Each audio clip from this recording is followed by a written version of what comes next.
الحمدللہ الحمدللہ وحدہ لا شریک لہ والصلاة والسلام علی من لا نبی بعد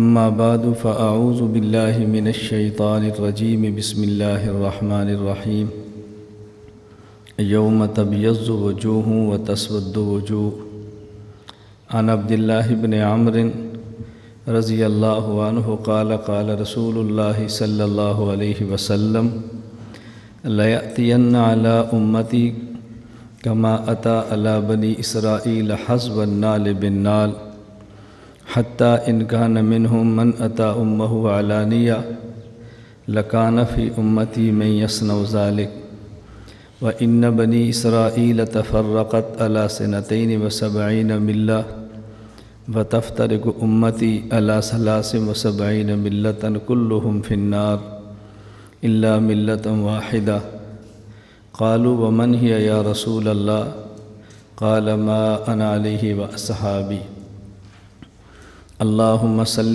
على محمد وعلى آل محمد كما صليت على إبراهيم وعلى آل إبراهيم إنك حميد مجيد اللهم بارك على محمد وعلى آل محمد كما باركت على إبراهيم وعلى آل إبراهيم إنك حميد مجيد۔ ہمارا 3 دن کا یہ دورہ تربیہ جو صرف اصلاً ان علماء کے لیے ہے جنہوں نے یہاں مرکز اہل سنت والجماعت میں تخصص کیا ہے، اس کے بعد دیگر علماء کو دعوت بھی ہے، جو تشریف لائیں وہ ہمارے مہمان ہیں اور ہمیں بے حد خوشی ہے۔ اصل ہماری خواہش یہ تھی کہ وہ علماء جو تخصص ہمارے ہاں مرکز میں کرتے ہیں ان کو ہر سال ہم 3 دن کے لیے اپنے پاس بلائیں، اور میں یہ بات بڑے وثوق اور اعتماد کے ساتھ کہتا ہوں کہ اگر ہمارے پاس تخصص کرنے والا عالم ہر سال 3 دن ہمارے پاس لگاتا رہا اور اس نے 10 سال اس طرح گزار لیے تو انشاءاللہ العزیز پوری زندگی اس کے لیے کام کرنا بہت آسان ہوگا۔ اصل میں فارغ ہونے والے علماء کو بہت سارے مسائل کا سامنا ہوتا ہے، اور ہمارے مسلک کی مقتدر اور جو بڑی شخصیات ہیں ان تک ہر بندے کی پہنچ نہیں ہوتی، تو ان کی خواہش ہوتی ہے ہم اپنا کام سنائیں، مزید ان سے رہنمائی لیں، تو شخصیات تک رسائی نہ ہونے کی وجہ سے اپنا کام بتا نہیں سکتے اور مزید ان سے رہنمائی لے نہیں سکتے۔ پھر ہمارے مسلک کی جو بڑی شخصیات ہیں ان میں سے ہر بندہ بڑے اہم ترین کاموں کے اندر مشغول ہے، اتنا وقت نہیں ہوتا کہ از خود کسی کو بلائیں۔ ہم پاکستان اور دنیا بھر کے علماء کو ایک جگہ پر تو اکٹھا نہیں کر سکتے، لیکن یہ خواہش ہوتی ہے کہ تخصص کرنے والے علماء وہ ہمارے پاس آئیں۔ اس کی وجہ یہ ہے کہ یہ مختلف علاقوں سے تعلق رکھتے ہیں، پاکستان کے مختلف صوبے اور مختلف ڈویژن، اضلاع، تحصیل اور قصبہ جات سے ان کا تعلق ہے، تو پورے ملک میں یہ لوگ ایک بڑی مقدار میں پھیلے ہوئے ہیں۔ پھر جو ہمارے پاس ایک پورا سال لگاتے ہیں وہ ایسے ہیں کہ ان کے ساتھ ہماری ایک مناسبت ہوتی ہے، وہ ہمارے مزاج سے مانوس ہیں، ہم ان کے مزاج سے مانوس ہیں، تو ایک دوسرے کی بات کو سمجھنا سمجھانا بہت آسان ہوتا ہے۔ جو شخص پہلی بار آتا ہے اس کو بسا اوقات الجھن ہوتی ہے اور بات سمجھ نہیں آتی، وہ ہماری بعض باتوں کو بعض اکابر کے خلاف سمجھ لیتا ہے، حالانکہ ہماری کوئی بات اپنے اکابر کے خلاف نہیں ہوتی بلکہ اکابر کی کسی بات کی وضاحت کے لیے ہوتی ہے۔ تو اس لیے ہماری خواہش ہوتی ہے کہ ہر سال فارغ ہونے والے علماء 3 دن ہمیں دیں۔ اب بھی کچھ پہنچ کے ہیں، کچھ آ رہے ہیں، ترتیب کے ساتھ آتے رہیں گے انشاءاللہ، تو یہ ہماری پہلی نشست ہے۔ بالکل اسی طرح جس طرح دینی مدارس میں پڑھنے والے طلباء، میں ان سے گزارش کرتا ہوں کہ وہ درجہ اولیٰ سے لے کر دورہ حدیث تک ہر سال چھٹیوں میں 12 دن ہمیں دیں، دورہ تحقیق المسائل میں شرکت کریں، اور پھر دورہ حدیث کے بعد 1 سال ہمارے پاس لگائیں، پھر وہ دنیا کے کسی خطے میں بھی کام کریں گے تو ان کو علمی، عملی، اخلاقی حوالے سے کام میں الجھن نہیں ہوگی۔ یہ بات عام بندے کو سمجھ نہیں آتی۔ ایک شخص، اس کا تبلیغی جماعت سے تعلق ہے، وہ 1 سال چلہ لگاتا ہے، آئندہ سال پھر لگاتا ہے، آئندہ سال پھر لگاتا ہے، اور اس کو لگانا چاہیے، ہم اس پہ خوش ہوتے ہیں، تائید کرتے ہیں۔ اگر کسی شیخ کے ساتھ مرید ہے، وہ شیخ کے خانقاہ میں 1 سال جاتا ہے، آئندہ سال پھر جاتا ہے، آئندہ سال پھر جاتا ہے۔ اور جو ہمارے ہاں دورہ 12 دن کرتا ہے، جب ہم اس کو آئندہ سال بلائیں تو اس کا جواب ہوتا ہے جی میں نے تو پچھلے سال کیا تھا، میں نے تو پچھلے سال کیا تھا۔ یہ پچھلے سال کیا تھا، اس جملے سے اس کو بہت ساری چیزیں ایسی ہیں کہ جو سمجھ نہیں آتی۔ پہلی دفعہ جب آدمی دورہ تحقیق المسائل میں آتا ہے تو اس کو کچھ مسائل سمجھ آتے ہیں، آئندہ دفعہ اس کا مزاج بنتا ہے، پھر اس کو مسائل کا استحضار ہوتا ہے، الجھنیں دور ہوتی ہیں، تو بار کرنے سے کام کا مزاج بنتا ہے۔ پھر طلباء اور علماء کو بطور خاص میں یہاں پر کیوں بلاتا ہوں؟ میں ان کی خدمت میں گزارش کرتا ہوں کہ آپ کام کریں گے تو آپ کو مختلف مسائل کا سامنا کرنا پڑے گا، اور جن مسائل کا سامنا آپ کو کرنا پڑے گا تقریباً وہ مسائل ایسے ہیں کہ جن سے میں گزر چکا ہوں، تو بجائے اس کے کہ آپ خود تجربہ کریں، اس سے بہتر ہے جس کا تجربہ ہے اس کے تجربات سے فائدہ اٹھا لیں۔ مثال کے طور پہ یہ صرف آپ یہ ٹیشو پیپر کا کاغذ لے لیں، آپ کو اس ٹیشو پیپر کے ایک کاغذ کی ضرورت ہے۔ اس کی 2 صورتیں، ایک صورت یہ ہے کہ آپ اس پر تحقیق کریں یہ ٹیشو پیپر کیسے بنتا ہے، اور اس کے بعد آپ ایک کاغذ حاصل کریں، تو آپ کو ایک وقت لگے گا تحقیق کرنے پر، ایک وقت لگے گا سرمایہ جمع کرنے پر، ایک وقت لگے اس کے بنانے پر، اور پھر ایک کاغذ ملے گا۔ اور دوسرا، یہ جہاں سے ملتا ہے ان پر اعتماد کریں اور یہ 15-20 روپے کا پورا ڈبہ لے لیں۔ اب فیصلہ آپ نے کرنا ہے کہ آپ کی ضرورت کیسے پوری ہوتی ہے۔ بالکل یہی مثال ہماری ہے، بجائے اس کے کہ آپ 10 سال 15 سال 20 سال تجربہ کریں، تو اس سے بہتر ہے کہ جس بندے کا اتنا تجربہ ہے اسے فائدہ اٹھا لیں۔ اور میں اپنے یہاں بلاتا اس لیے ہوں کہ میں چونکہ پیدا ایک دیہات کے اندر ہوا ہوں، پڑھا میں نے شہر کے اندر ہے، اور کام میں نے ملکوں میں کیا۔ اب میں شہر، دیہات، شہر اور ملک، ان سب کے احوال سے واقف ہوں۔ اگر کوئی عالم ایسے ہیں جو دیہات پہ پیدا ہوئے، دیہات میں پڑھے اور دیہات میں رہے، ایک عالم میں شہر میں پیدا ہوئے، شہر میں پڑھے اور شہر میں رہے، کوئی عالم شہر میں پیدا ہوا، شہر میں پڑھا، دنیا میں گیا، وہ دیہات کے حوال سے واقف نہیں ہے۔ تو میں دیہات، شہر اور دنیا، ان حوال سے واقف ہوں۔ اس لیے ہمارے ہاں بہت سارے علماء کبھی تشریف لاتے ہیں، اور جب کوئی اپنے علاقے کی بات شروع کرنے لگتے ہیں تو میں ان سے از خود کہہ دیتا ہوں کہ آپ یہ بات فرمانا چاہتے ہیں، تو ان کو تعجب ہوتا ہے اس کو کیسے پتہ ہے؟ میں نے کہا مجھے اس لیے پتہ ہے کہ میں دیہات کے اندر ہوں، تو میں سمجھتا ہوں کہ دیہات والے بندے کو دیہات میں کیا مشکلات ہوتی ہیں۔ تو یہ ہماری بنیادی وجہ ہے کہ ہم بلاتے ہیں کہ یہاں کر سمجھیں۔ تو میں دورہ تربیہ کے انعقاد کی وجہ بتا رہا ہوں کہ ہم نے 3 دن کا اجتماع کیوں شروع کیا ہے۔ جب ہم نے 3 دن کا اجتماع کرنے کا فیصلہ کیا تو ہمارے خود بعض احباب شورا کی رائے یہ تھی کہ 3 دن کی بجائے 1 دن کا رکھ لیا جائے، 3 دن کے لیے علماء نہیں آئیں گے۔ میری رائے یہ تھی کہ اس میں 5 علماء نہ آئیں، 5 آ جائیں، میں پھر بھی 3 دن کے لیے بیٹھوں گا۔ اگر 500 نہ آئیں، 5 آ جائیں تو میں 5 کے لیے 3 دن بیٹھوں گا، اور میں ان کو 3 دن سمجھاؤں گا کہ آپ نے کیا کرنا ہے۔ بس اوقات 500 پر وہ فائدہ نہیں ہوتا جو 5 پر فائدہ ہوتا ہے، اور اگر 500 بھی آ جائیں تو اس میں سمجھ کر چلنے والے شاید 5 بھی نہ ہوں۔ اس سے فرق نہیں پڑتا افراد تھوڑے آتے ہیں زیادہ آتے ہیں۔ ایک دفعہ آپ شرکت فرمائیں، آئندہ سال پھر آئیں، آئندہ سال پھر آئیں۔ بعض باتیں جو آپ نے سنی ہیں وہ دوبارہ سنیں، تب بھی الجھن کے اندر نہ پڑیں۔ بہت ساری باتیں ایسی ہیں آپ ایک بار سن لیتے ہیں، اس بات کو آپ بیان کرنا چاہتے ہیں، سنی ہوتی ہے، بیان کا سلیقہ نہیں آتا، اور جب اس بات کو دوبارہ سے بارہ سنتے ہیں اسی بات کو پھر بیان کرنے کا سلیقہ آ جاتا ہے۔ تو یہ دو چیزیں ذہن میں رکھیں کہ چیز سمجھنی ہے اور پھر یہ سمجھانی ہے۔ خود اپنی باتیں سمجھیں اور دوسروں کو پھر یہ باتیں سمجھائیں، یہ باتیں از حد ضروری ہیں۔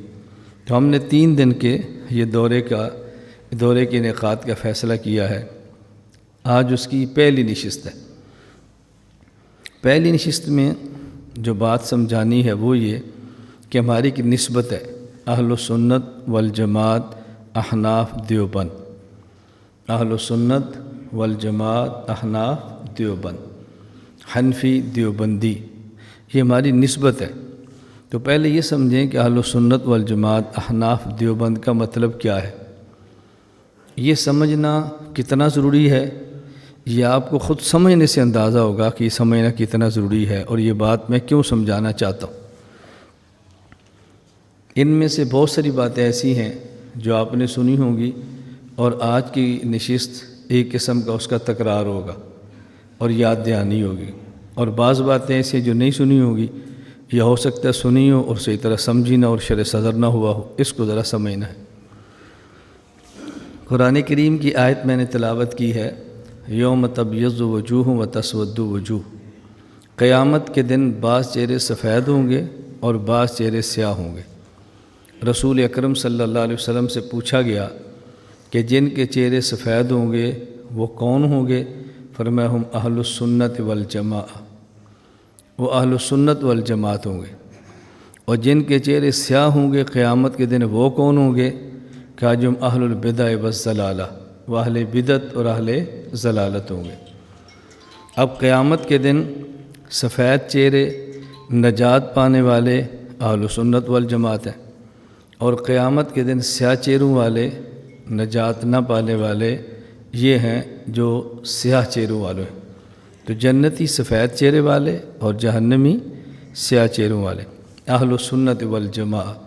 تو حضور اکرم صلی اللہ علیہ وسلم نے خود ارشاد فرما دیا۔ یہاں پر 2 باتیں سمجھیں۔ بعض مواقع پر میں مثال دوں گا اور نام نہیں لوں گا، اور میں نام نہیں لوں گا تو آپ کا کبھی بھی ذہن اس طرف نہیں جائے گا۔ خلوت میں آپ پوچھیں گے تو میں آپ کو شاید بتا بھی دوں، شاید نہ بتاؤں۔ مکہ مکرمہ میں تھے، گزشتہ سے پیوستہ رمضان کی بات ہے، تو بہت بڑی اہم شخصیت، تراویح کے بعد بیٹھے تھے تو وہ فرمانے لگے کہ حدیث پاک میں اہل سنت کے لفظ ہیں، اہل سنت والجماعت کے نہیں ہیں۔ میں نے وہیں سے رات یا مرکز میں واٹس ایپ پہ رابطہ کیا تو میں نے کہا وہ حوالہ جات بھجوائیں جس میں اہل سنت کے ساتھ والجماعت کے لفظ بھی ہیں۔ صبح سحری میں ہم پھر اکٹھے تھے تو میں نے 5 جو حوالے ملے تو میں نے ان کی خدمت میں پیش کر دیے۔ میں نے کہا جی رات کو جو آپ نے فرمایا تھا تو یہ احادیث موجود ہے جس میں اہل سنت کے ساتھ والجماعت کا لفظ بھی ہے، یہ آپ قبول فرما لیں، دے دی ان کو۔ اب دیکھو الجھن تھی نا، میں نے آج تک اس کا ذکر بھی نہیں کیا، کسی کو بیان بھی نہیں کرتا، کیونکہ ہمارا مقصد کوئی تعلی اور برتری نہیں ہے۔ ہمارا مقصد ہے کہ جو چیز علم میں نہیں ہے اس کو علم میں لایا جائے۔ وہ ضرورت پوری ہو گئی، اس کے بعد اب اس کی تشہیر کی ضرورت نہیں کہ یہ واقعہ کس کے ساتھ پیش آیا تھا۔ دوسری بات، یہاں اہل سنت والجماعت پر الف لام ہے۔ ہمارے یہاں پاکستان میں ایک طبقہ ہے جو اہل سنت و جماعت لکھتے ہیں، اہل سنت والجماعت نہیں لکھتے۔ مجھ سے ایک شخص نے پوچھا کہ ہم اہل سنت والجماعت لکھتے ہیں، وہ اہل سنت و جماعت لکھتے ہیں، تو دونوں میں فرق کیا ہے؟ میں نے کہا ان دونوں کا فرق ہمارا پہلا کلمہ طیبہ لا الہ الا اللہ محمد الرسول اللہ صلی اللہ تعالی علیہ وسلم کا جو پہلا جز ہے لا الہ الا اللہ، اس میں موجود ہے۔ کیا جی اس میں کیسے موجود ہے؟ میں نے کہا لا الہ الا اللہ میں الہ 2 بار آیا ہے۔ پہلے الہ نکرہ بغیر الف لام کے، اور پھر الہ الف لام کے ساتھ اللہ۔ اصل میں تو الہ ہے نا، اوپر الف لام آیا تو پھر اللہ بنا ہے، تو الہ 2 بار آیا ہے۔ یہ جب لا الہ کہتے ہیں بغیر الف لام کے، اس کا معنی کیا ہے کہ ہر خدا، ہر معبود، اس کی نفی ہو رہی۔ اور جب الا اللہ کہا، اس الہ سے مراد ہر الہ، ہر معبود نہیں، خالص اور مخصوص الہ اور مخصوص خدا اللہ ہے۔ تو جب ہم نے الہ بغیر الف لام سے کہا تو اس سے مراد عام خدا ہے، معبود باطل۔ اور جب ہم نے اللہ کہا، اب اس سے مراد عام نہیں ہے بلکہ خاص معبود برحق ہے۔ اسی طرح جب ہم کہتے ہیں نا والجماعت، تو اس سے مراد عام جماعت نہیں ہوتی بلکہ جماعت صحابہ ہوتی ہے۔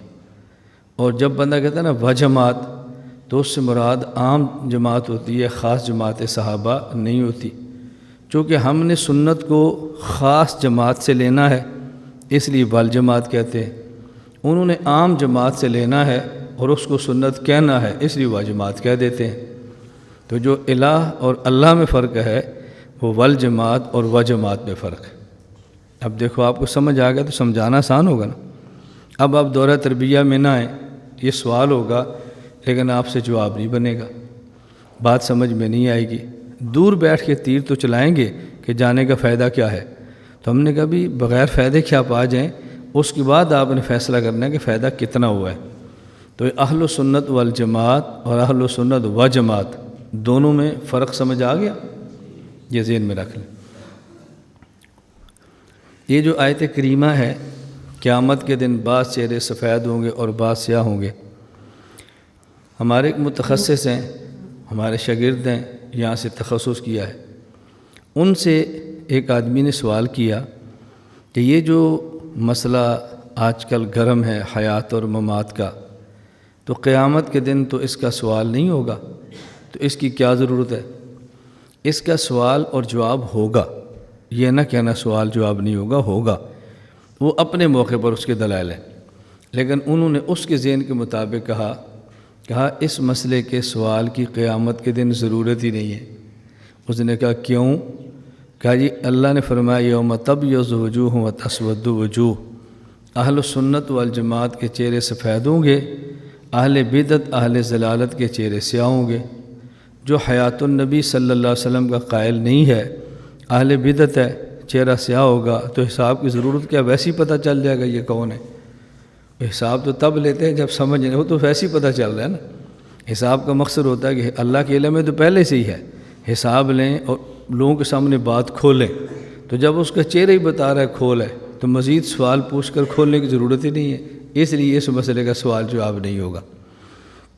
یہ اس نے اپنی ترتیب پر جواب دیا، اس کا جواب الگ ہے کہ اس کا جواب کیسے ہوگا۔ بہرحال پہلی چیز ہے کہ ہم اہل سنت والجماعت ہیں۔ حضرت عبداللہ بن عمر رضی اللہ عنہ فرماتے ہیں رسول اکرم صلی اللہ علیہ وسلم نے فرمایا کہ جس طرح گزشتہ انبیاء پر حالات آئے تھے اسی طرح میری امت پر حالات آئیں گے۔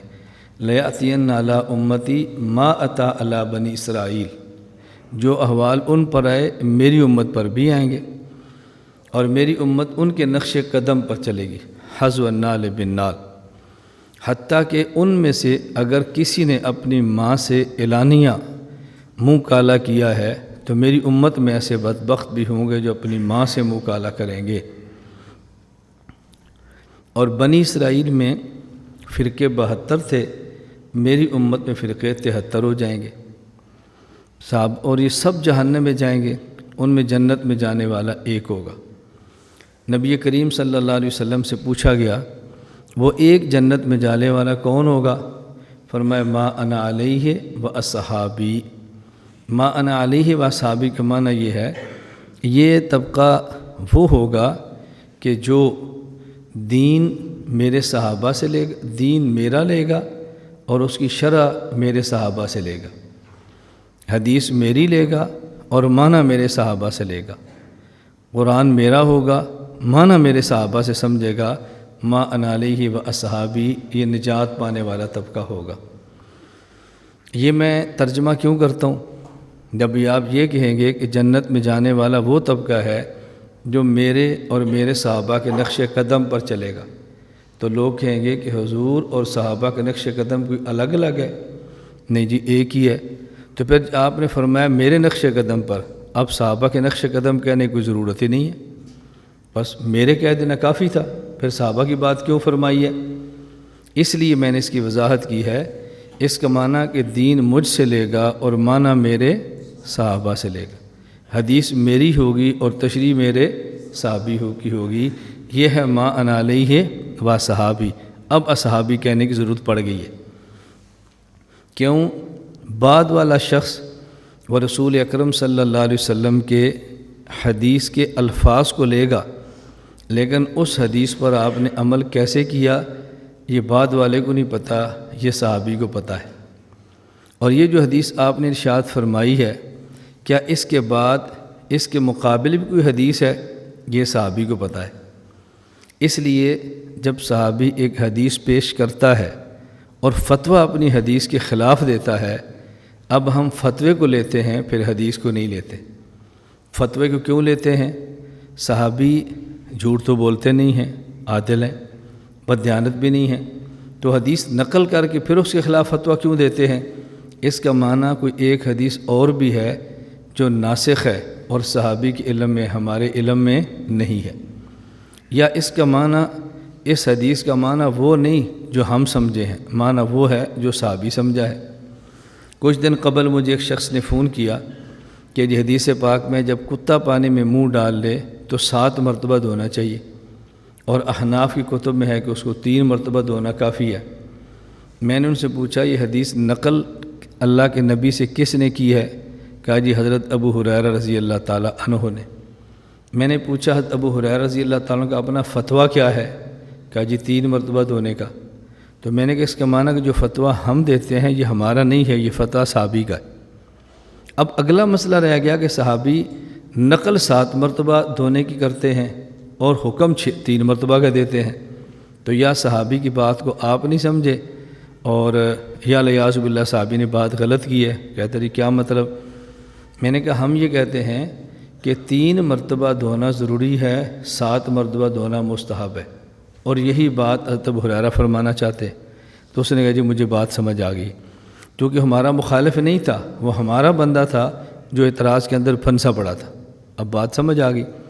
اس لیے ہم نے کہا کہ حدیث صحابی سے لیں گے نبی کریم صلی اللہ علیہ وسلم کی، تو پھر معنی بھی صحابی سے۔ یہ ہے ما انا علیہ و صحابی کا معنی، اور میں اس کی بہت ساری مثالیں دیتا ہوں۔ اب اگر اسی حدیث پر بات کرنی ہوتی نا تو پھر میں بہت ساری مثالیں آپ خدمت میں اور پیش کر دیتا۔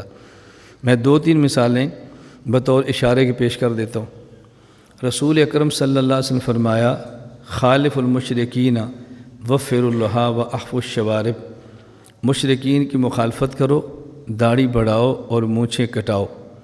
ہم کہتے ہیں کہ داڑھی مٹھی مستحب ہے اور مٹھی کے بعد تراش دینی چاہیے۔ بعض لوگ کہتے ہیں نہیں مٹھی نہیں بلکہ اس کو بڑھانا چاہیے۔ کیوں بڑھانا چاہیے؟ اس لیے کہ اللہ کے نبی فرماتے ہیں کہ وفر اللحیٰ، داڑھی بڑھاؤ۔ اس میں یہ نہیں کہ کتنی رکھو بلکہ بڑھاتے جاؤ۔ ہم کہتے ہیں اس حدیث کو نقل کرتے ہیں حضرت عبداللہ بن عمر رضی اللہ عنہما، اور یہ روایت صحیح بخاری میں ہے۔ حضرت عبداللہ بن عمر رضی اللہ تعالیٰ عنہما کا اپنا عمل کیا تھا؟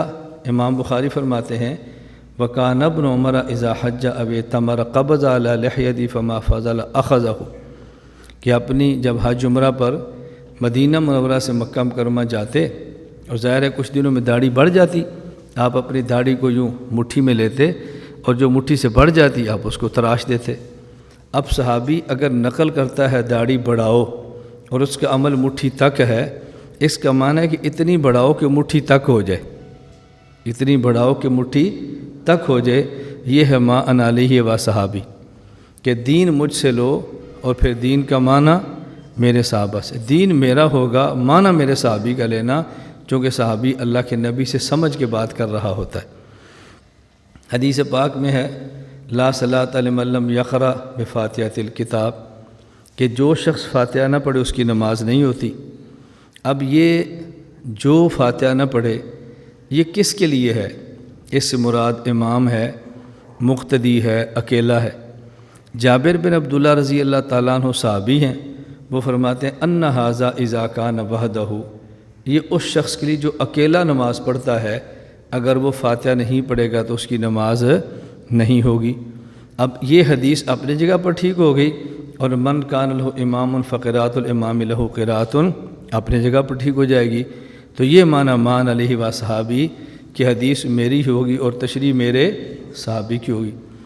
ایک شخص نے مجھے فون کیا اور کہنے لگا کہ جنازے کے فوراً بعد آپ دیوبند والے دعا نہیں مانگتے، جبکہ حدیث پاک سے ثابت ہے۔ میں نے پوچھا حدیث کی کون سی کتاب ہے؟ کہا جی مشکوٰۃ شریف کتاب الجنائز۔ میں نے پوچھا کہ حدیث آپ کے سامنے ہے؟ کہتا ہے نہیں۔ میں نے کہا یہ منڈی بہاؤالدین کا فون تھا۔ میں نے کہا آپ مشکوٰۃ شریف کھول لو اور کھول کر مجھے فون کرو۔ اب یہ بندہ ہمارا مخالف نہیں تھا، ہمارا تھا، لیکن اس کو کسی نے اعتراضات کے اندر الجھایا ہوا تھا۔ میں نے کہا پڑھو۔ حضرت ابو ہریرہ فرماتے ہیں رسول اللہ صلی اللہ علیہ وسلم فرمایا اذا صلیتم علی المیت فاخلصوا له الدعاء، کہ جب میت پر جنازہ پڑھ لو تو پھر اخلاص کے ساتھ دعا مانگا کرو۔ حضور فرما رہے ہیں کہ جنازہ پڑھو تو اخلاص کے ساتھ دعا مانگو، کہ اس سے معلوم ہوتا ہے کہ جنازے کے فوراً بعد دعا مانگنی چاہیے۔ میں نے کہا مشکوٰۃ شریف کتاب الجنائز ختم ہو گیا، اس کے آگے بھی حدیث ہے؟ کہا جی آگے بھی ہے۔ میں نے کہا اسی اگلی حدیث پڑھو۔ اس حدیث کے راوی کون ہیں؟ حضرت ابو ہریرہ رضی اللہ تعالیٰ عنہ۔ میں نے کہا اگلی روایت پڑھو، اس کے راوی کون ہیں؟ کہا جی ابو ہریرہ رضی اللہ تعالیٰ عنہ۔ اب اگلی حدیث میں کیا ہے؟ حضرت ابو ہریرہ رضی اللہ عنہ فرماتے ہیں رسول اللہ صلی اللہ علیہ وسلم کے بارے میں اذا صلی علی المیت قال اللہم اغفر لحینا و میتنا و شاہدنا، کہ جب رسول اللہ صلی اللہ علیہ وسلم میت پر جنازہ پڑھتے تو دعا مانگتے اللہم اغفر لحینا و میتنا و شاہدنا و غائبنا و صغیرنا و کبیرنا و ذکرنا و انسانا، اللہم من احییت منا فاحیہ علی الاسلام و من توفیت منا فتوفہ علی الایمان۔ میں نے کہا آپ نے جو پہلی حدیث بیان کی ہے کہ جب جنازہ میت پر پڑھو تو دعا مانگو، آپ نے کہا اس کا معنی ہے بعد میں مانگو۔ میں نے کہا اس کا معنی جنازے کے اندر مانگو۔ اب آگے یہی ابو ہریرہ جو حضور کا عمل نقل کر رہے ہیں کہ جب حضور میت پر جنازہ پڑھتے تو دعا مانگتے، اب بھی تو وہی تو دعا ہے۔ اب یہ جو تو دعا مانگتے اللہم اغفر لحینا، اگر یہ جنازے کے اندر ہے تو بات میری ٹھیک ہے، اور اگر یہ جنازے کے باہر ہے تو پھر بات آپ کی ٹھیک ہے۔ تو آپ بتائیں اللہم اغفر لحینا میتنا کہاں پڑھتے ہیں؟ کہا جی اندر۔ میں نے کہا بات سمجھ آ گئی ہے؟ کہا جی سمجھ آ گئی۔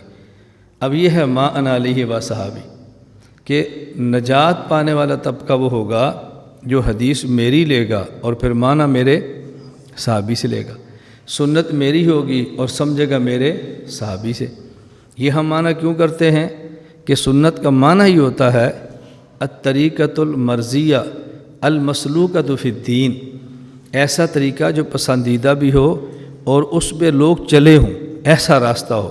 اس لوگ سے مراد کون ہیں؟ رسول اکرم صلی اللہ علیہ وسلم کے صحابہ۔ ایک تو یہ کہ حدیث کا معنی صحابی بیان کرے، دوسرا میں نے کہا بسا اوقات رسول اکرم صلی اللہ علیہ وسلم سے ایک مسئلہ پر ایک حدیث نہیں دو آ جاتی ہیں۔ اب ہم دو میں سے کس کو لیں گے یہ فیصلہ صحابی فرمائیں گے۔ ابو داؤد کے اندر موجود ہے باب من لا یقطع الصلاۃ شیء کے تحت، اور اصول کیا ہے؟ اذا تنازل خبران النبی صلی اللہ علیہ وسلم نظر الی ما عمل بہ اصحابہ بعدہ، جب اللہ کے نبی سے ایک مسئلے پر دو حدیثیں آ جائیں اس وقت ہم یہ دیکھیں گے صحابہ نے عمل کس پر کیا ہے۔ جس پر صحابہ کریں گے اس پر ہم عمل کریں گے، اور جس کو صحابہ چھوڑ دیں گے ہم بھی اس کو چھوڑ دیں گے، کیونکہ سنت وہ طریقہ نہیں ہے جو مرضیہ تو ہو لیکن متروکہ بھی ہو۔ سنت وہ ہے جو مرضیہ بھی اور مسلوکہ بھی ہو۔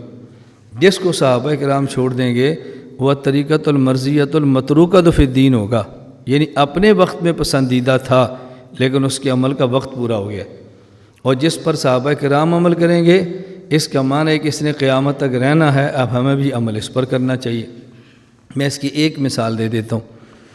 بقرہ عید کے موقع پر اگر گائے یا اونٹ ذبح کریں تو اس کے اندر ہمارے ہاں 7 آدمی شریک ہو سکتے ہیں۔ بعضوں کا موقف ہے کہ نہیں 10 شریک ہو سکتے ہیں، وہ 10 شریک ہونے کی دلیل وہ کہتے ہیں جی عبداللہ بن عباس رضی اللہ عنہما کی روایت موجود ہے جامع ترمذی کے اندر، وہ فرماتے ہیں کہ ہم نے قربانی کی رسول صلی اللہ علیہ وسلم کے ساتھ کی، تو ہم 7 آدمی گائے میں شریک تھے اور ہم 10 آدمی اونٹ کے اندر شریک تھے۔ اس سے معلوم ہوتا ہے کہ اونٹ کے اندر 10 آدمی شریک ہو سکتے ہیں۔ ہمارا موقف ہے کہ گائے ہو تب بھی 7 آدمی اور اونٹ ہو تب بھی 7 آدمی، نہ اونٹ میں 10 ہو سکتے ہیں نہ گائے میں 10 ہو سکتے ہیں۔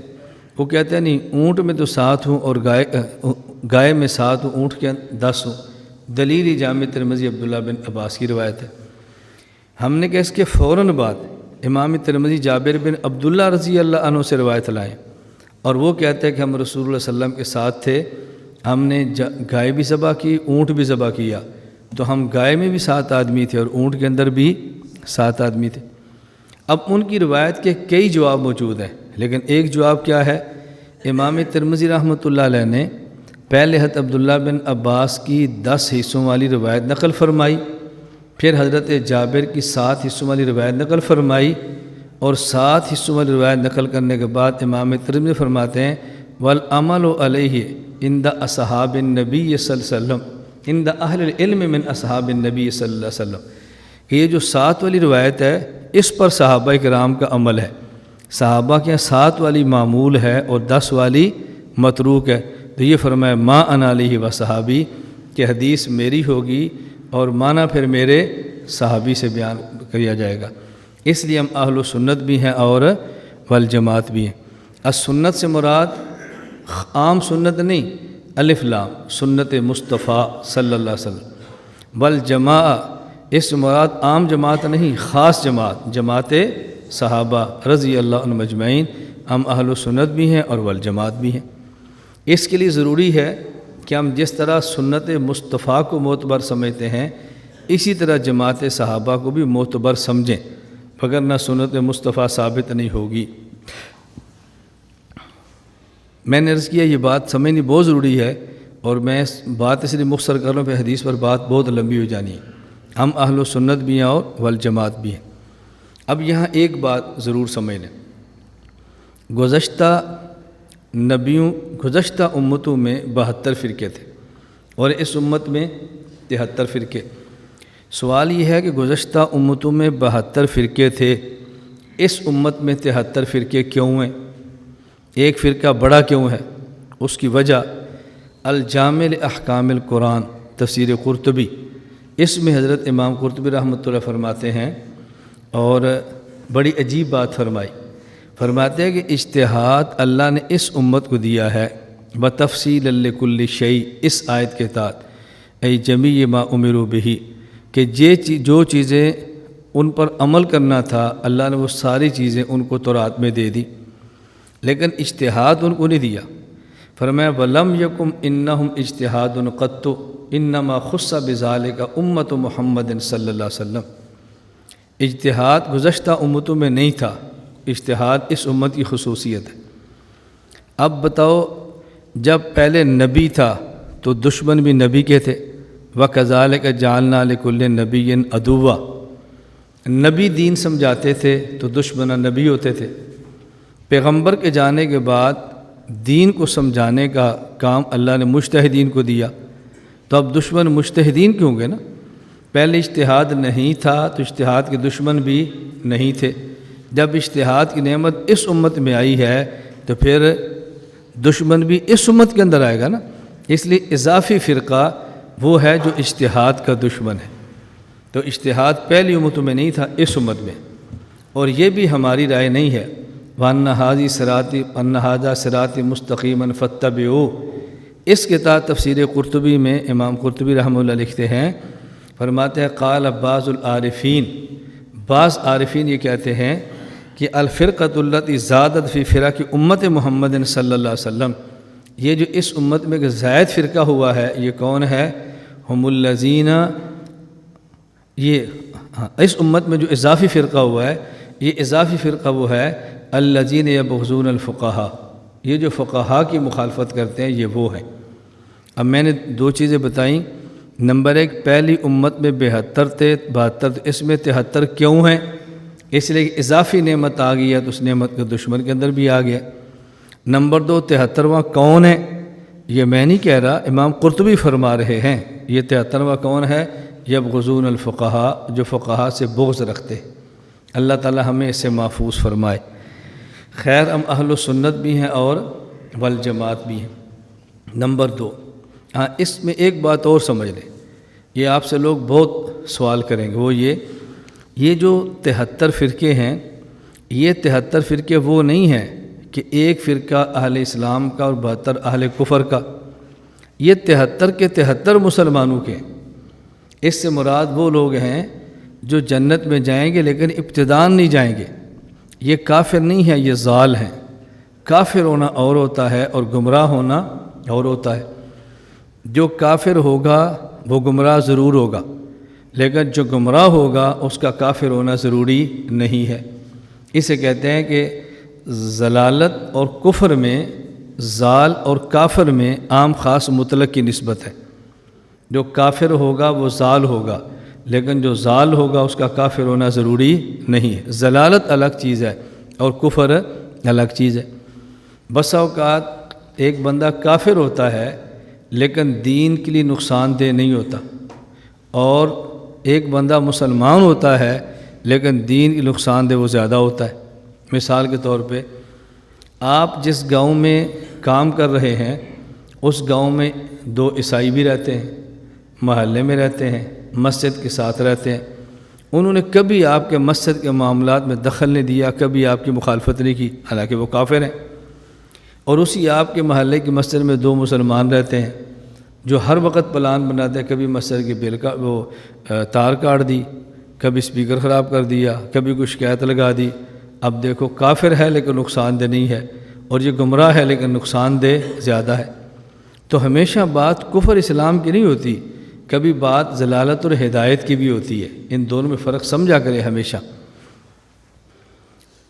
ایک مرتبہ ایک بہت بڑے عالم، اور ان کا کام تھا دفاع صحابہ پہ، مجھے فرمانے لگے کہ دیکھو ایک ہے رافضی اور ایک ہے غیر مقلد۔ مجھے کہنے لگے اگر مجھ سے کو پوچھے تو میں کہوں گا کہ ضلالت میں رافضی بڑا ہوا ہے اور دین کو نقصان دینے میں غیر مقلد بڑا ہوا ہے۔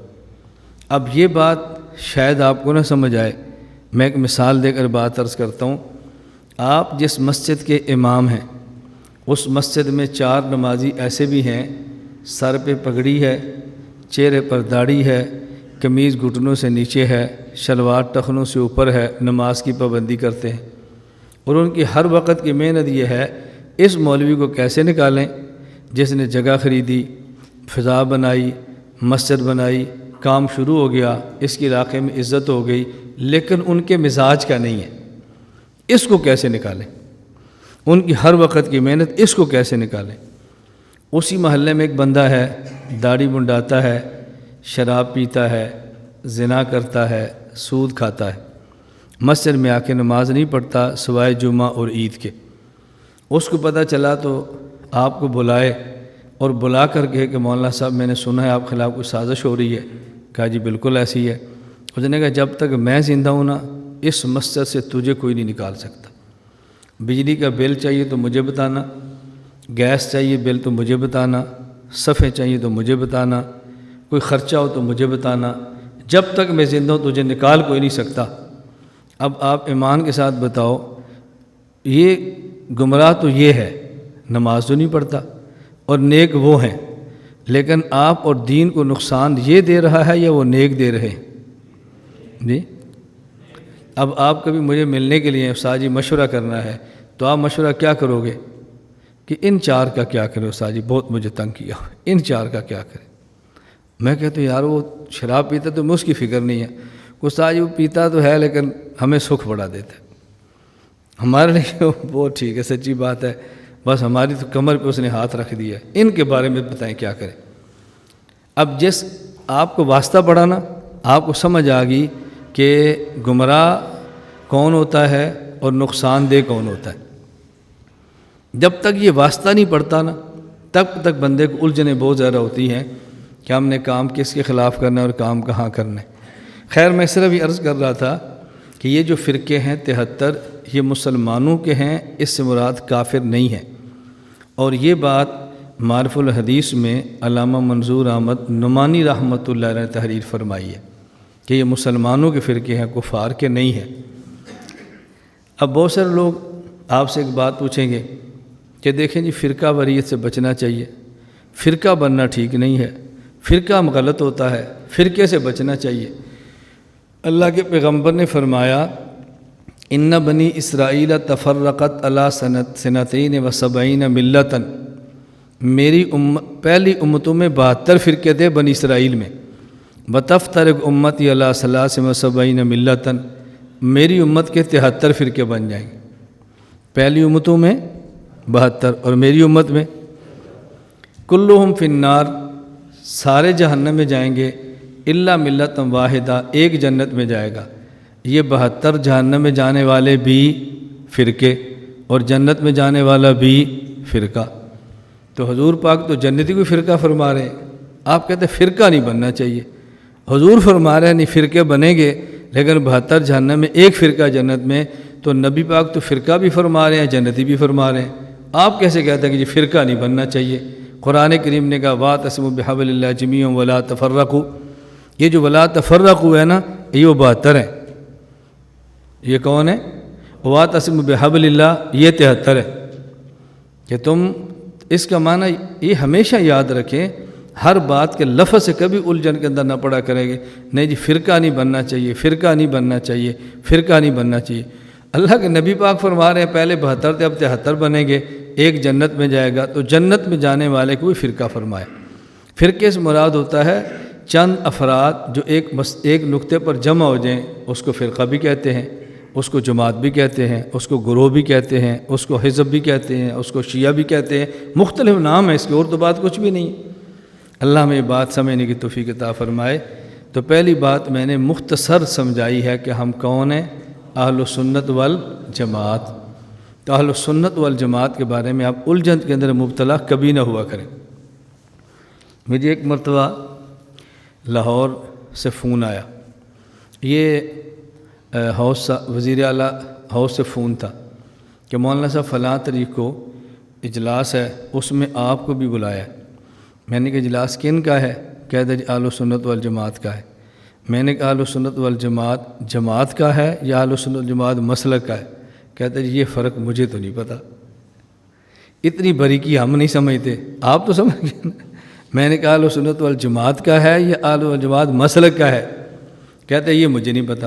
میں نے کہا جن کو بلایا ہے مجھے 5-7 کے نام لکھ کر بتاؤ، 5-7 کے نام بتاؤ۔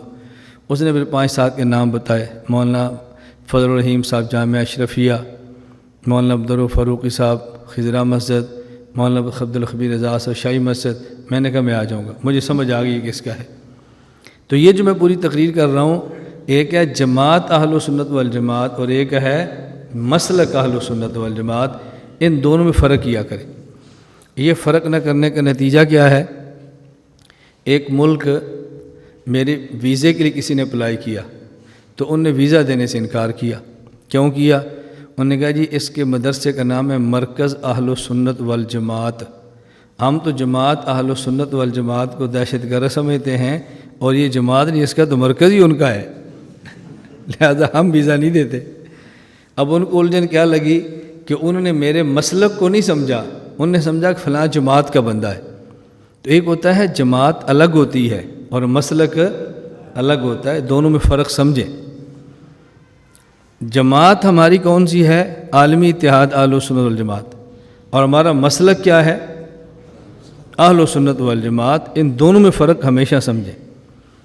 میں آپ سے پوچھوں کہ آپ کون ہیں؟ آپ نے کہنا مسلمان۔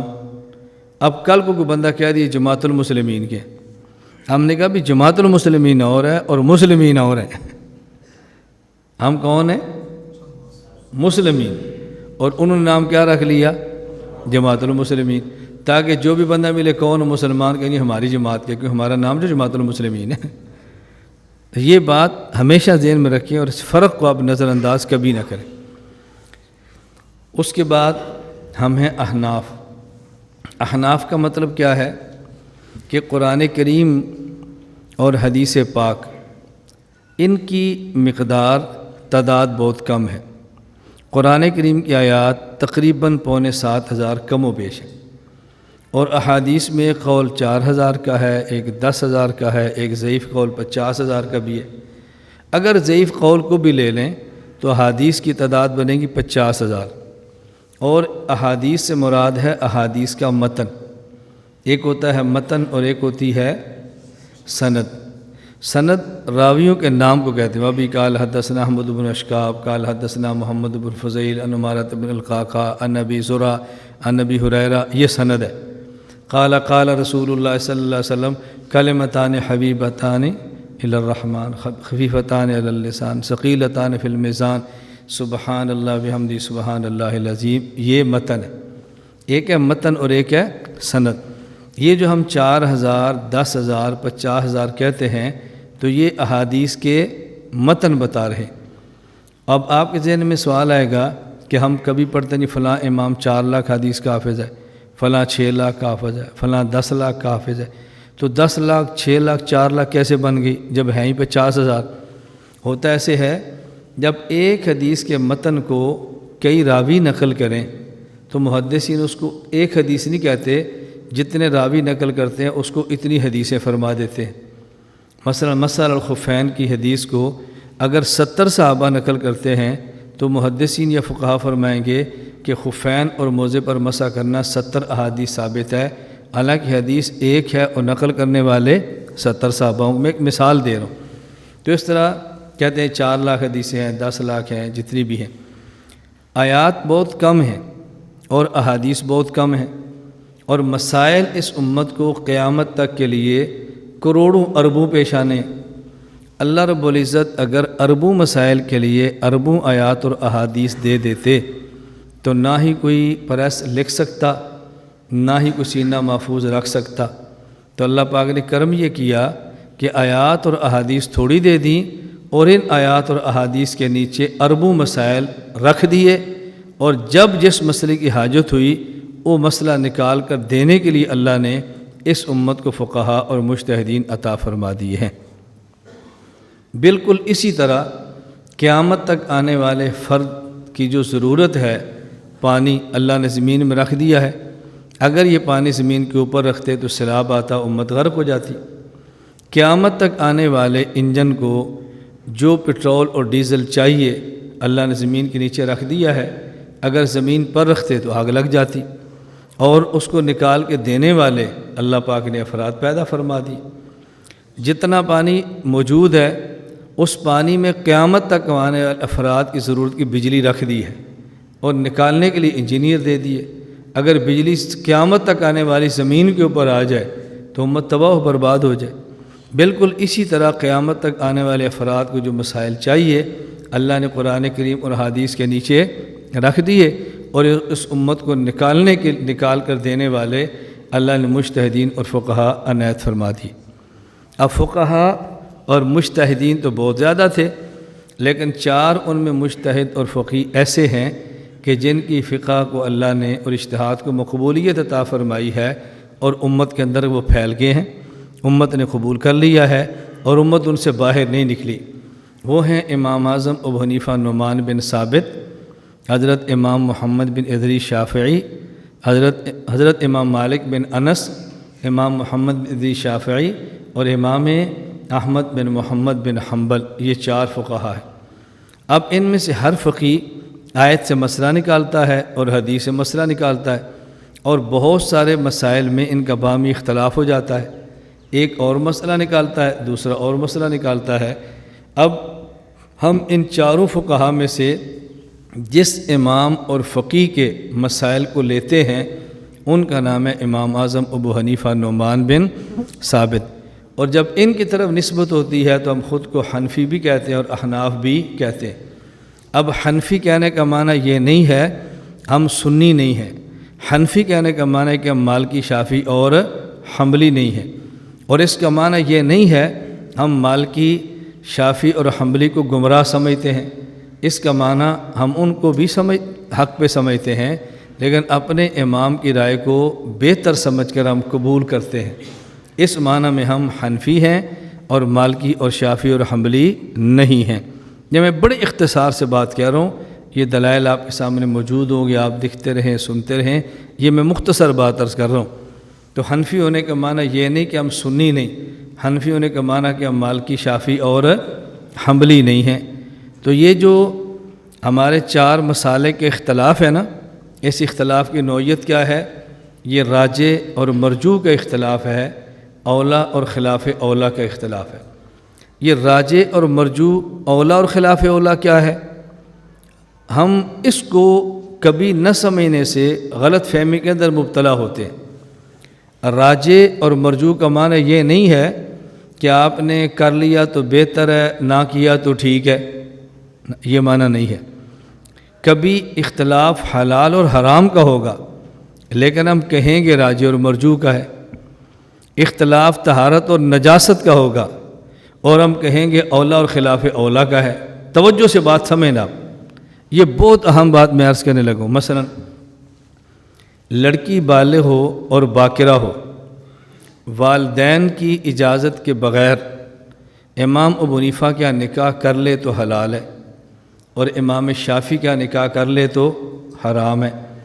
اب دیکھو حلال اور حرام بھی ہے، لیکن کہنا یہی ہے کہ دونوں فقہا کے اختلاف راجح اور مرجوح کا اولا اور خلاف اولا کا ہے۔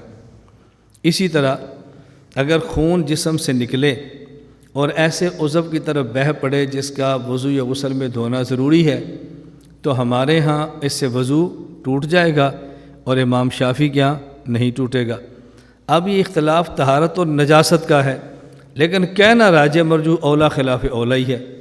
اس کا مطلب کیا ہے؟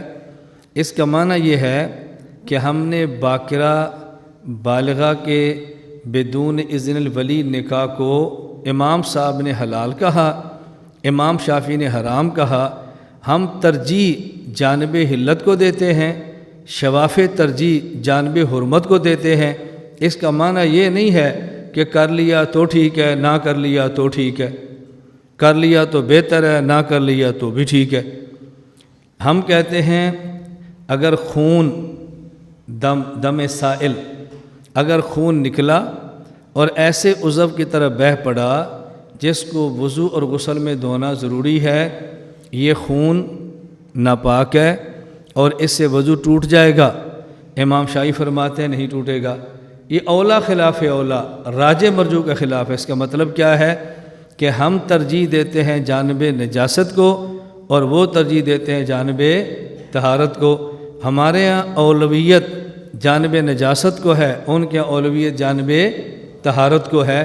تو اولا خلاف اولا بھی ہوگا، طہارت اور نجاست کا اختلاف بھی ہوگا، راجح اور مرجوح بھی ہوگا، اور حلال اور حرام کا بھی اختلاف ہوگا۔ جب یہ سمجھ آئے گی نا، اب آپ کو اگلا مسئلہ سمجھ آئے گا۔ جب غیر مقلد رفع الیدین کرے اور ہم کہتے ہیں نہ کریں، تو ہم جب اولا خلاف اولا، راجح مرجوح فقہا کے اختلاف کو نہیں سمجھتے تو ہم کہتے ہیں کر لیا تو کیا فرق پڑا، یہ تو ہمارا اور امام شافعی کا اولا خلاف اولا کا اختلاف ہے، نہ کریں تو بہتر ہے، کر لیں تو بھی جائز ہے، کر لیں تو بہتر ہے، نہ کریں تو بہتر ہے، کر لیں تو جو بھی جائز ہے۔ یہ رفع الیدین، ترک رفع الیدین، یہ اولا خلاف اولا ہے۔ بھائی اولا خلاف اولا اور راجح مرجوح یہ صرف ترک و رفع کا مسئلہ نہیں ہے۔ میں آپ سے پوچھتا ہوں کہ ہمارے یہاں اگر کوئی آدمی ایک وتر پڑھے تو ادا ہو جائیں گے؟ بتاؤ اور اونچی آواز سے کو۔ اور امام شافعی کیا؟ یہ تو ہونے نہ ہونے کا اختلاف ہے۔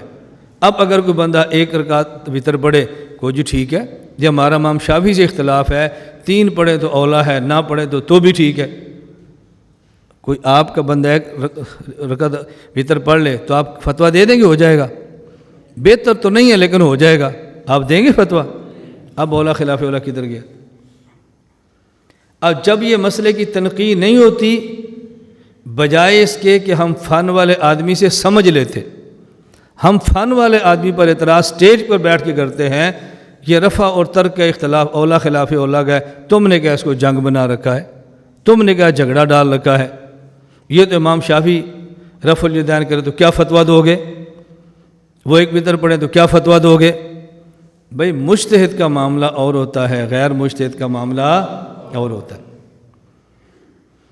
حضرت اکاڑوی رحمۃ اللہ علیہ فرمایا کرتے تھے فرماتے ہیں وہ خود کو نبی کے مقام پر سمجھتے، جب آپ ان کی حدیث نہ مانیں تو وہ کہتے ہیں تم نبی کی بات نہیں مانتے، اور ہم انہیں امام شافعی کا درجہ دیتے، بھئی یہ کام انہوں نے کیا تو امام شافعی بھی تو کرتے ہیں، حالانکہ نہ وہ نبی ہیں اور نہ ہی مجتہد ہیں، وہ غیر مقلد ہے۔ انہوں نے خود کو نبی کا مقام دے رکھا ہے، تم نے مجتہد کا مقام دے رکھا ہے، نہ وہ نبی ہے نہ مجتہد ہے، بلکہ کون ہے؟ غیر مقلد ہے۔ اب یہ فن والے بندے کا مسئلہ تھا سمجھانا، ہم بجائے فن والے سے سمجھتے ہم نے اہل فن کی مخالفت شروع کر دی ہے، اور نجی کمرے میں نہیں اسٹیج پر، اور الزام کیا لگایا؟ تم جھگڑا کرتے ہو، اور بھئی ہم جھگڑا باطل سے کرتے ہیں، آپ تو ہم سے جھگڑے کر رہے ہو۔ ہم اہل باطل سے جھگڑا کریں تو جھگڑالو اور شرارتی ہیں، اور آپ اہل حق کی تردید اسٹیج پر کر دو تو ہم آپ کو معتدل مانیں گے۔ ہمارا پھر بھی اعتدال ہے کہ ہم پھر بھی خاموش ہیں، پھر بھی ادب سے نام لیتے ہیں، پھر بھی احترام کرتے ہیں۔ کیوں؟ ہم سمجھتے ہیں کہ بات آپ کو سمجھ نہیں آئی، جس دن آپ کو سمجھ آ جائے گی تو آپ تائید فرما دیں گے۔ بس اس سے بڑھ کر مجھے بتاؤ اعتدال کیا ہو سکتا ہے؟ حنفی کا معنی سمجھ گئے ہو؟ اس لیے اتنی جلدی الجھن کے شکار نہ ہوا کرو، اور بعض باتوں پر یعنی جس پر ہماری رائے ہوتی ہے نا ہم اس پہ ڈٹ جاتے ہیں، اور جو ہماری رائے نہیں ہوتی ہم اس کی تردید کرنا شروع کر دیتے ہیں۔ ہمارے مرکز کا اور عالمی اتحاد کا مزاج یہ نہیں ہے۔ ہم نے کہا جس کو ہم حق سمجھتے ہیں اس کو لگے ہوئے، اور ہمارے بزرگوں میں سے کوئی بندہ اس کی تردید کرے نا ہم اس کی تردید نہیں کرتے، ہم کہتے ہیں ان کو بات نہیں سمجھ آئی، جب سمجھ آئے گی تو انشاءاللہ ہماری تائید فرمائیں گے، یہ ہمارے مخالف نہیں ہے، بس بات سمجھ نہیں آ رہی۔ جب سمجھ آئے گی تو ان کے سامنے بات بھی کھل جائے گی۔ تو ہم اہل سنت والجماعت ہیں، اور اس کے ساتھ حنفی ہیں۔ حنفی کا معنی سنی نہیں ہے، حنفی کا معنی مالکی، شافعی اور حنبلی نہیں ہے۔ دوسری بات کہ ان چار مسالک اور مذاہب کے درمیان جو اختلاف ہیں یہ اختلاف راجح مرجوح کے ہیں، اولا خلاف اولا کے، لیکن اس کا معنی یہ تو نہیں کہ حلال حرام کے نہیں ہیں، طہارت نجاست کے نہیں ہیں۔ اختلاف طہارت نجاست کا ہوگا، اختلاف حلال حرام کا ہوگا، لیکن کہنا کیا ہے؟ راجح مرجوح کا ہے۔ دیکھو اعتدال کتنا ہوتا ہے، کہنا کیا ہے؟ اولا خلاف اولا کا ہے، یعنی ہم اس کو ترجیح دیتے ہیں وہ اس کو ترجیح دیتے ہیں۔ آپ کے ذہن میں سوال آئے گا جب طہارت نجاست کا ہے تو پھر اولا خلاف اولا کے کیا معنی؟ جب حلال حرام کا ہے تو پھر اولا خلاف اولا کا کیا معنی؟ پھر راجح مرجوح پہ تم کیوں ڈٹے ہو؟ اس کی وجہ یہ ہے، ایک حرمت اور حلت، طہارت اور نجاست وہ ہوتی ہے جو براہ راست نص سے ثابت ہو، آیت یا حدیث کے متن سے۔ ایک طہارت اور نجاست، حرمت حلت وہ ہوتی ہے جو مجتہد کے اجتہاد سے ثابت ہو۔ ہمارا جو اختلاف ہو رہا ہے وہ نصوص کا نہیں ہو رہا بلکہ اجتہادات کا ہو رہا ہے، اور اجتہادات کے بارے میں رسول اکرم صلی اللہ علیہ وسلم کا فیصلہ ہے، اذا حکم الحاکم فاجتہد فاصاب فلہ اجران واذا حکم فاجتہد ثم اخطأ فلہ اجر۔ چونکہ حلت حرمت یہ اجتہاد سے ثابت ہو رہی ہے، اور اجتہاد کے بارے میں اللہ کے نبی فرما رہے ہیں کہ ہر مجتہد میں مصیب اور مخطئ ہونے کا احتمال ہوتا ہے، اس لیے ہم اس کو راجح مرجوح کہتے ہیں۔ ہمارا مسلک ہوتا ہے مذہبنا ثواب یحتمل الخطا، مذہبنا سے مراد مذہب امامنا، ہمارے امام کا اجتہاد ثواب ہے لیکن خطا کا احتمال ہے، مذہب غیرنا خطا یحتمل الثواب، اور دوسرے ائمہ کا مسلک خطا ہے لیکن اس میں ثواب کا احتمال، ثواب سے مراد سواد والا ثواب، سا والا نہیں، گناہ ثواب، ثواب سے مراد سواد درست۔ ہمارا مسئلہ درست ہے لیکن غلطی کا احتمال ہے، اور ان کا مسئلہ غلط ہے اور اس میں درست کا احتمال بھی ہے۔ جب اجتہادات سے ہوں گے نا تو پھر راجح مرجوح کہہ دیں گے، اور جب نصوص کا براہ راست مسئلہ ہوگا اس کی مخالفت کو ہم راجح مرجوح نہیں کہتے، اس کی مخالفت کا نام پھر کچھ اور ہی ہوتا ہے۔ یہ بات آپ کو سمجھ آ رہی ہے؟ اس کو اچھی طرح سمجھیں، اور میں یہ بات کہہ رہا ہوں کہ پہلی مجلس میں آپ کو کچھ سمجھ آنا ہے، بات کھلنی نہیں ہے آپ پر۔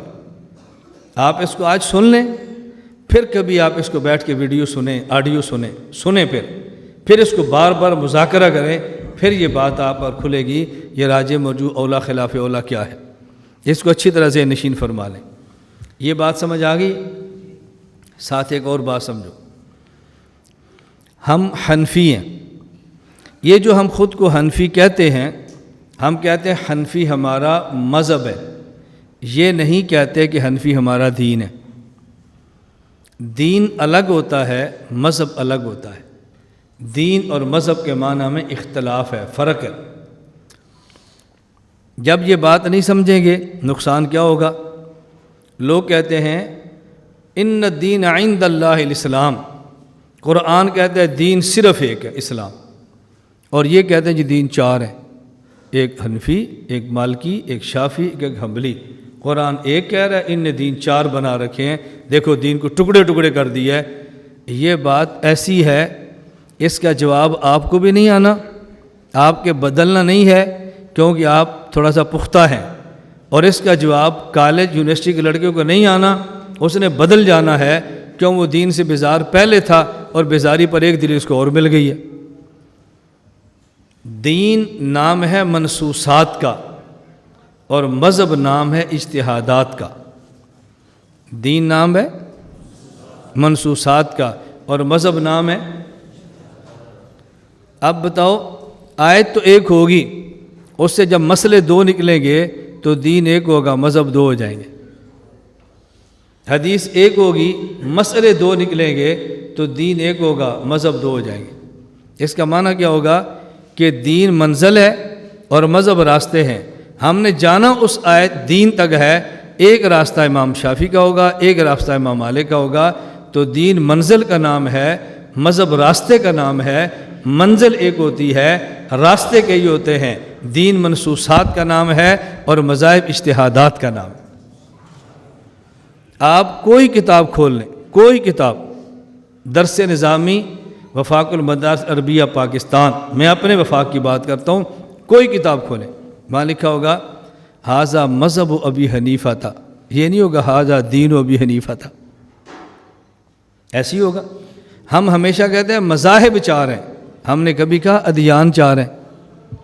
دین ایک ہی ہے، مذہب اس میں چار ہو سکتے ہیں، تو دین منصوصات کا نام ہے اور مذہب، بولو، آپ قرآن کریم پر غور کریں، اتبعوا ما انزل الیکم من ربکم، یہ قرآن ہے، اتبعوا ما، قل ان کنتم تحبون اللہ فاتبعونی، فاتبعوا محمدًا صلی اللہ علیہ وسلم۔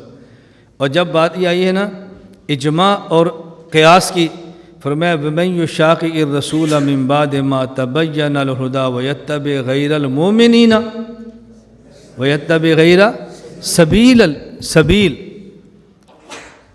اسی طرح اتبع سبیل من انابا یا اتبع من انابا، اتبع سبیلا۔ جب قرآن اور سنت کی باری آئی ہے تو وہاں مذہب کا لفظ نہیں آیا، وہ دین ہے، اور جب اجماع اور اجتہاد کی باری آئی ہے تو پھر مذہب کا لفظ آیا ہے کہ اجتہادات ہیں، یہ معاملے الگ ہیں۔ تو خود قرآن کریم نے نصوص کی اتباع کو مذہب کا لفظ استعمال نہیں کیا، اور مجتہد کی بات کے لیے مذہب کا لفظ استعمال کیا ہے۔ جب کہتا نہیں مذہب، کہتے نہیں مذہب کہاں لکھا ہے، ہم نے کہا قرآن میں لکھا ہے وَاتَّبِعْ سَبِيلَ مَنْ أَنَابَ، یہ سبیلہ مذہب ہی ہے، سبیل اور مذہب کا معنی ایک ہی ہوتا ہے۔ تو یہ بات سمجھ گئے سبیل اور دین اور مذہب میں کیا فرق ہے۔ اب اس میں الجھن کے شکار نہ ہو کہ جی آپ نے دین کے ٹکڑے، ہم نے کہا دین کے ٹکڑے نہیں کیے، مذاہب چار ہیں۔ یہ اشکال وہ کرتا ہے جس کو مذہب اور دین کے معنی میں فرق نہیں آتا۔ کہ سیالکوٹ اچانک گزر ہوا تو ایک مقام پر میں علماء کو ملنے کے لیے رکا، چند علماء بیٹھے تھے، کہتے ہیں بہت اچھا ہوا آپ آ گئے۔ میں نے کہا کیوں؟ کیا ہمارے یہاں شہر کے 2-4 غیر مقلد لڑکے ہیں کالج کے، تو ان نے کہا جی ہم نے ایک مسئلے پر بات کرنی تو ہمارے گھر آؤ۔ بہت اچھا آپ آ گئے، آپ کر لو۔ یہ آج سے 12 سال پرانی بات ہے یا 10 سال پرانی ہوگی۔ میں نے ان سے کہا آپ جاؤ، میں نہیں جاتا۔ مجھے کہتے کیوں؟ میں نے کہا وہاں 4 مولوی ہوں گے، کتابیں ہوں گی، آڈیو یا ویڈیو ہوگی، اور آپ کے پاس کچھ بھی نہیں ہے۔ کہا نہیں آپ کیسی بات کرتے ہیں؟ میں نے کہا مولانا میرا کام ہے، میں سمجھتا ہوں تمہارے ساتھ کیا ہونا۔ نہیں ہمیں بہت اچھی طرح پتہ ہے۔ اب میں نے کہا میں بار بار انکار کرتا ہوں تو یہ کہیں گے دوڑ گیا۔ میری بات ان کو سمجھ آنی نہیں ہے۔ میں نے اس لیے آپ کو شروع میں کہا تھا نا کہ ہمارے اجتماع میں جو متخصصین آئیں گے وہ بات جلدی سمجھیں گے، دوسرے سمجھتے رہیں گے، کچھ شکوک و شبہات بھی ساتھ ساتھ چلتے رہیں گے۔ میں نے کہا چلیں، کس وقت ہے؟ تو جی عشاء کے بعد ہے۔ کیا ہوا جی؟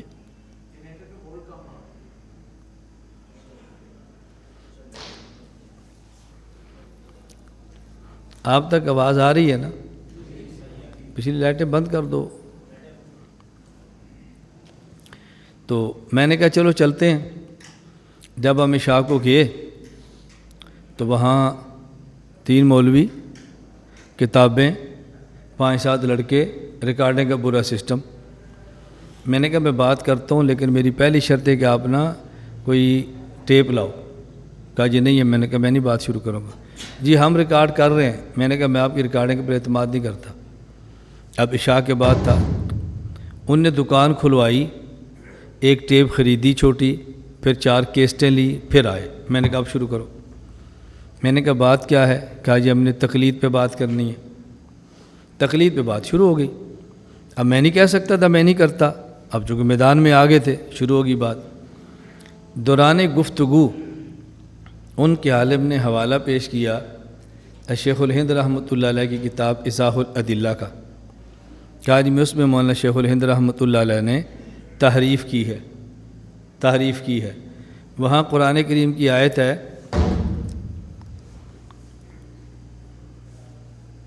قرآن کریم کی آیت ہے اذا جاء من الامن او الخوف اذاؤوا بی ولو ردوہ الی الرسول، و یا رسول کا لفظ حضرت سے ختم ہو گیا اور اولی الامر کا آ گیا۔ کہا جی تحریف ہے، دیکھو رسول کا نام ختم کر دیا ہے اور اولی الامر کی بات شروع کر دی ہے۔ یہ اس نے اعتراض کیا۔ جب اعتراض کر رہا تھا اپنی ہی نشست میں اس کی زبان سے یہ لکھلا، قرآن کریم کے اندر آتا ہے واتبع من اناب الیہ۔ یہ جو تم من اناب الیہ کی بات کرتے ہو تو اس سے مراد یہ ہے کہ اللہ کا رسول ہو، اور تم نے تو رسول کا نام ہی ختم کر کے تعریف کر دی ہے۔ جب میری باری شروع ہوئی، اللہ کا شکر ہے اللہ نے مجھے گرفت بہت اچھی دی ہے۔ میں نے اس سے کہا کہ اگلی بات بعد میں ہوگی، پہلے آپ کلمہ دوبارہ پڑھیں، اور اگر آپ شادی شدہ ہیں تو نکاح دوبارہ کریں۔ مجھے کہتے ہیں کیوں؟ میں نے کہا جب آدمی تعریف قرآن کرے تو مسلمان رہتا ہے؟ کہا جی نہیں۔ میں نے کہا قرآن کریم کے واتبع سبیل من انابا، تم نے پڑھا واتبع من انابا، آپ نے تعریف کر دی ہے۔ محرف قرآن جب مسلمان نہیں ہے تو تم دوبارہ کلمہ پڑھو، دوبارہ تجدید، اس اگلی بات بعد میں ہوگی۔ کہا جی میں نے جان بوجھ کر نہیں کی۔ میں نے کہا شیخ الہند صاحب نے بھی جان بوجھ کے نہیں لکھا، کبھی غلطی لکھنے میں ہوتی ہے، کبھی بولنے میں ہوتی ہے۔ وہ غلطی سے لکھ کے رہے تو غلطی میں بول پڑا، اگر وہ تعریف ہے تو یہ بھی تعریف ہے، مان اس کو۔ چپ ہو گیا۔ دیکھو پوری بات ہماری، اللہ نے جواب، اس کا جواب آنا تھا، وہ ایک الگ مستقل مسئلہ تھا، لیکن اللہ نے اتنا آسان جواب کر دیا کہ اس کی زبان سے جواب نکل آیا۔ یہ میں صرف سبیل پر آپ کو واقعہ سنا رہا ہوں۔ جب آپ اخلاص سے کسی میدان میں اتریں گے نا تو اس موقع پر جوابات آپ کے ذہن میں اللہ ایسے ڈالیں گے کہ آپ نے کبھی کوئی جواب سوچا بھی نہیں ہوگا۔ اللہ تعالیٰ کرم فرما دیتے۔ ہم حنفی ہیں، یہ بات سمجھ آ گئی ہے؟ ایک بات اور سمجھ لو، آپ کو لوگ کہیں گے جب آپ حنفی ہیں اور تقلید امام ابو حنیفہ کی کرتے ہیں تو کبھی آپ فتویٰ امام ابو یوسف کے قول پہ دیتے ہیں، کبھی فتویٰ امام محمد کے قول پہ دیتے ہیں، کبھی فتویٰ دونوں کے قول پہ دیتے ہیں، صاحبین کے قول پہ، تو آپ امام حنیفہ کے مقلد کیسے ہیں؟ امام ابو حنیفہ ایسا امام ہے کہ اس کے شاگرد اس کا ساتھ نہیں دیتے، اور آج 1200 سال بعد ہم ان کی بات کو مان لیں؟ کبھی امام یوسف نہیں مان رہا، کبھی امام محمد نہیں مان رہے، شاگرد بات مانتے نہیں ہیں اور ہم ان کی بات مان لیں۔ ایک سوال تو یہ ہوگا نا، اور دوسرا یہ تقلید شخصی کیسے ہے؟ کبھی امام حنیفہ کی بات، کبھی امام شافعی کی، امام ابو یوسف کی، کبھی امام حنیفہ کی، کبھی امام محمد کی۔ جواب سمجھیں، اس کا جواب رد المختار فتاوی شامیہ علامہ ابن عابدین شامی رحمہ اللہ دیا ہے، مطلب صح عن الامام انہ قال اذا صح الحدیث فهو مذہبی، اس کتاب وہ فرماتے ہیں، امام یوسف فرماتے ہیں ما قلت قولا خالفت فیہ ابا حنیفۃ الا قولا قد کان قالہ، میں جب بھی کسی مسئلے پر اپنے استاد جی کی مخالفت کرتا ہوں، میں مخالفت نہیں کرتا، کسی مسئلے پر استاد جی کے 2 قول ہوتے ہیں، ان میں سے میں ایک قول لے لیتا ہوں، وہ میرا قول نہیں ہوتا، وہ ہمارے استاذ کا ہوتا ہے۔ اب ہم جب امام ابو یوسف کی بات کرتے ہیں تو در حقیقت امام حنیفہ کی ہوتی ہے، بلکہ اس سے بڑھ کر علامہ شامی نقل کرتے ہیں، فرماتے ہیں وَإِذَا أَخَذَ وَفِي آخِرِ الْحَاوِيَ الْقُدْسِي وَإِذَا أَخَذَ بِقَوْلِ وَاحِدٍ مِّنْهُمْ يَعْلَمُ قَطْعًا أَنَّهُ يَكُونُ بِهِ آخِذًا بِقَوْلِ أَبِي حنیفہ فَإِنَّهُ رَوَىٰ عَنْ جَمِيعِ أَصْحَابِهِ، امام صاحب کے تمام شاگردوں سے مروی ہے، کیا جمیع اصحاب من الکبار کابی یوسف و محمد و ظفر والحسن، امام ابو یوسف، امام محمد، امام ظفر، امام حسن، جو امام حنیفہ کے اجل اور بڑے شاگرد ہیں، وہ کیا کہتے ہیں؟ کہتے ہیں ما قلنا فی مسئلۃ قولا الا وهو روایتنا عن ابی حنیفۃ واقسموا علیہ ایمانا غلاظا فلم یتحقق اذن فی الفقہ جواب ولا مذہب الا له کیفما کان۔ یہ 4 شاگرد قسم اٹھا کر کہتے تھے ہم جب بھی کسی مسئلے پر کوئی قول لے کر امام صاحب سے اختلاف کرتے ہیں نا، وہ در حقیقت قول ہمارے استاد امام حنیفہ رحمۃ اللہ علیہ کا ہوتا ہے۔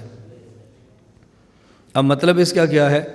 مطلب یہ ہے کہ امام صاحب رحمۃ اللہ علیہ کے کسی مسئلے پر 2 قول آگے، امام ابو یوسف رحمۃ اللہ علیہ نے ان میں سے ایک قول کو ترجیح دی ہے، اور ہم بعد والے کہتے ہیں کہ اس مسئلے پر امام ابو یوسف کی رائے یہ ہے اور امام صاحب کی رائے یہ ہے۔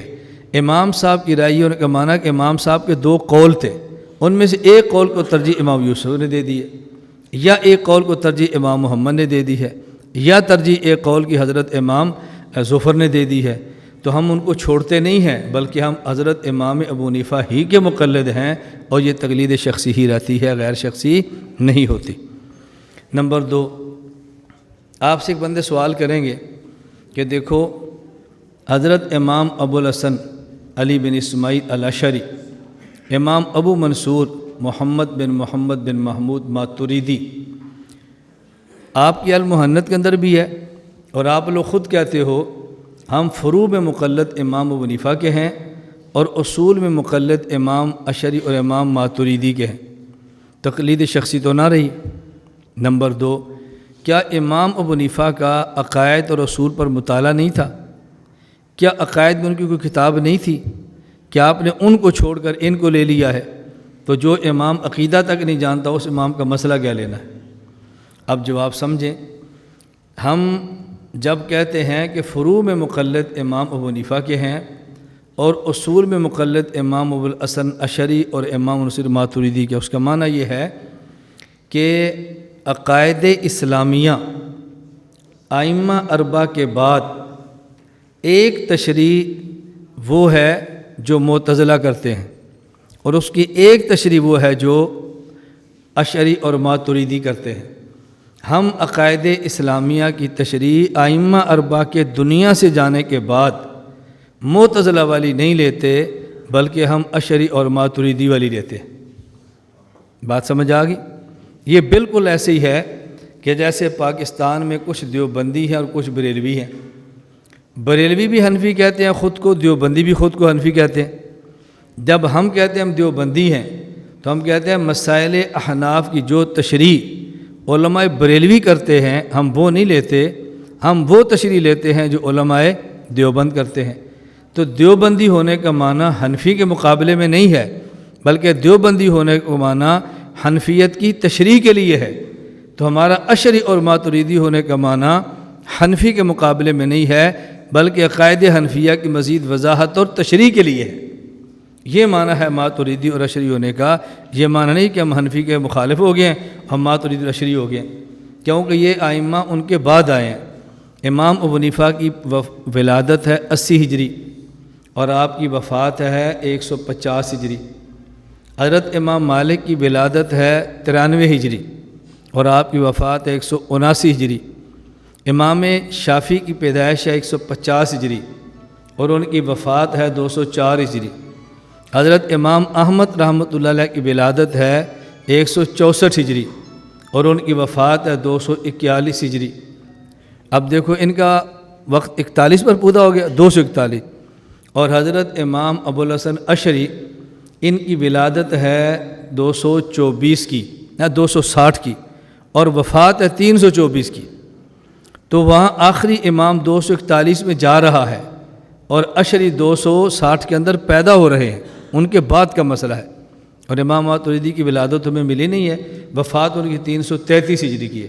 تو میں نے یہ کہا ائمہ اربعہ کے دنیا سے جانے کے بعد یہ جو پھڈا پڑا ہے ہم اس میں معتزلی نہیں ہیں بلکہ اشعری اور ماتریدی ہیں۔